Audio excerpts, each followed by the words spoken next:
Hi everybody, I already reviewed the game Limit, but in this video I'm talking about specific things that makes this game a fantastic Souls-like game.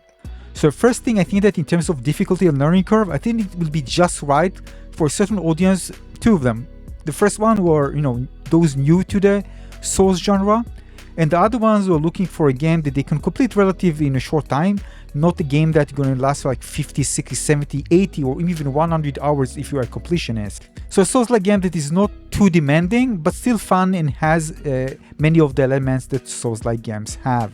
Another advantage, because of that, there are going to be quite a few people who will try New Game Plus as well. The reason for that, again, because the gameplay, the length of the game is relatively short. And this is going to be even more, of course, after you get better gear and you start a new cycle. You're going to find it going to be even faster once you have great gear. Another great thing about it that you can actually play against the bosses again while becoming already more powerful, and also using gear that you got late game that you want to use in early bosses before you actually was able to get a weapon. Now, because the game is very compact, it still hosts many things that are similar in many other Souls, like exploration. Regarding farming and grinding, you won't find it in this game very little. It really respects the player's time, and you're gonna find out that, for example, you won't need to run, for example, to a boss like several minutes to get to the boss, or you're just gonna be checkpoints very close to the boss, so you can retry the fight again and again. So it reduces some of the things that cause frustration to players, but just improving some quality of life changes that are, of course, based on some of the feedback that people share about many other Souls games that they played. Another thing that I really like, that there are quite a variety of items, but not a lot.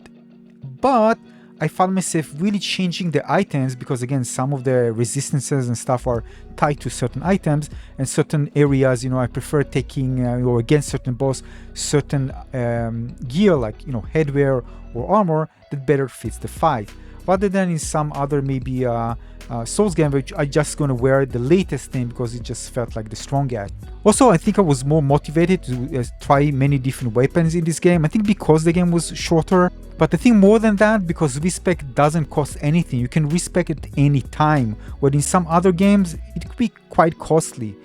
So I think this is also something that motivates players to try different builds. I also really like the finding, where exploring and finding secret areas is very, rewarding. Now, there aren't a lot of things like that, but again, in areas you're going to find, there's going to be one secret area that is very rewarding to find, and it's a bit tricky to find it. It's amazing that the game is relatively small, but these areas are hidden quite, intelligently. I actually finished my first playthrough by missing a few of those, so yeah, pretty well done. Another thing is the parry mechanic. I talked about that. I think the parry mechanic is very well made. It's very generous, I think. I mean, coming after playing and finishing Sekiro Shadows Die Twice. And I think they just made it more accessible to players. So it's really satisfying and very rewarding once you're able to do it right. It's probably the most powerful thing in the game. But if you compare, for example, Elden Ring, it's much harder for me to parry. I mean, it's just, you can't even compare the two. Speaking about combat, the combat felt very tactile, very smooth, very dynamic. There's no stamina bar, so it really felt like, the combat feels fast and reactive. However, they did introduce the secret bar, which felt for me unique. Somebody mentioned that it's not unique to this game, but for me it felt unique because I haven't experienced it in another Souls-like game myself. It was really fun because, again, it encouraged me to be aggressive, to be able to eat enemies, and of course increase my secret bar, which increased my damage and ability to use spells and skills. And not just that, again, being aggressive allows me even to eat bosses and reduce their secret in certain situations. The thing is that if you are aggressive and take the chance to hit enemies, you hit them, you're going to reduce the secret bar and eventually reduce their damage. So this balance of going back and forth, dealing damage and trying to be more defensive is really rewarding and really fun. And it's not gimmicky, it really works well and you pay attention to that. Again, because eventually it will punish you. If you waste too much of your sync rate, eventually you won't be able to use powerful skills and spells. Also, enemies space out very well in this game. The game doesn't feel empty. There are quite a lot of enemies to fight. It's not, again, it's a Souls-like game, so you won't find like tons of enemies you're going to fight against at the same time. But again, I think the amount of enemies and the spacing was really very well implemented. Now, in terms of visual, this is subjective, but I think they designed very well the game to be, it's a bit, when it comes to colors, a bit muted, although some areas are going to be looking for some better than others.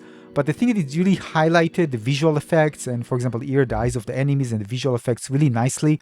So I really like this contrast. I think it was made very well. And also give the world itself, something a bit more dramatic, encrypted, and, a sense of mystery. And overall, I think it's well done.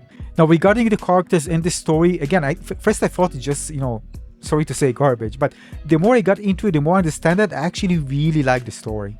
So there's more to it, and I won't put spoilers here, than meets the eye. So if you're paying a bit more attention to it, you're going to find that some of the things are really interesting if you connect the dots.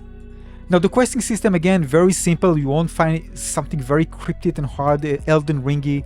I think many people will be able to even finish the quest without even paying too much attention to them. But they are missable, some of them are missable, and still, they feel very rewarding once you're able to finish them. There are also multiple endings in this game, depending on some of the quests that you do. Some quests also interconnect, so yeah. Speaking of interconnection, the world is very well connected and beautifully done. Some of the areas that you're gonna see, from exactly Elden Ring, you see something you can gather, but eventually once you progress here, alright, you gather from a completely different place. So the same thing here. Again, there's one door you don't open, but then you realize from another area you can actually gather. It feels very satisfying once you're able to connect between different areas. Yeah, it's really fun, very well made. Oh, another thing I really liked is the anime-inspired cel-shaded art style. I think many people love that. It just look different compared to other ones that focus more on realistic look. And I also think that, again, because it's colorful and nice, it kind of a contrast well against the melancholic and abandoned atmosphere of the game. You just complement the art in a very nice way, in my opinion. Now, let's not forget the volume of this game, right? It's not priced like a AAA game. Now, sometimes I say to myself, listen, sometimes you pay twice and you even get like 20 times more of a game. It happens. Still, I think that they priced the game really well, and I do hope they will succeed with the game, so they will create more. I know there's an upcoming DLC which I can't wait to play. But really, developers, you have done an amazing job. I just can't wait even to play AI Limit 2 or whatever other Souls like game we introduce in the future, and I do hope that you will create another one. And I think this is a type of game is for those who really like, for example, Bloodborne or Nier Automata or Code Vein. We found, of course, inspiration from these games. And I think that AI Limit will resonate well with those players who enjoy the games that I've just mentioned. It's not an open world, it's pretty linear. Of course, you can deviate from the main path and sometimes get to certain areas. Something can cause a bit of confusing, like with the Wither Forest, where you get to one point and you forget that you start at a certain point and it's just a closed-end area, and eventually you forget where you need to go before. It happened to me in the first playthrough. And also some very memorable bosses. There are some that are not, but my favorite one is, for example, Lost Kid and Ursula the Mutated, the second part of Ursula. These are memorable bosses that I will remember for many years to come for sure. So what can I say? Overall, there are so many things going well for this game, and this is why I want to mention. So those who are still thinking about whether to get a game, there are many things going in favor of this game that I think overall people realize. You can see shortcut here, same in other Souls games. People will find that it just hosts a large variety of things that eventually leads to the thing that players just enjoy playing it. And of course, even there are things that might be not made well or less compared to other Souls games. Overall, I think if you're looking for another Souls game to kind of fill in the gap between the big games, you'll enjoy playing it. It's very rare that I actually do a New Game Plus in games or repeat them, even Souls game. It happened to me in Elden Ring. In this game, it doesn't happen a lot. So if this happened, it's something the developer have done right. Yeah, so these are really some advantages that I think worth mentioning, especially if you're considering getting the game. And yeah, hopefully you enjoy it if you get it. And that's it for this video. Thanks for watching, everybody.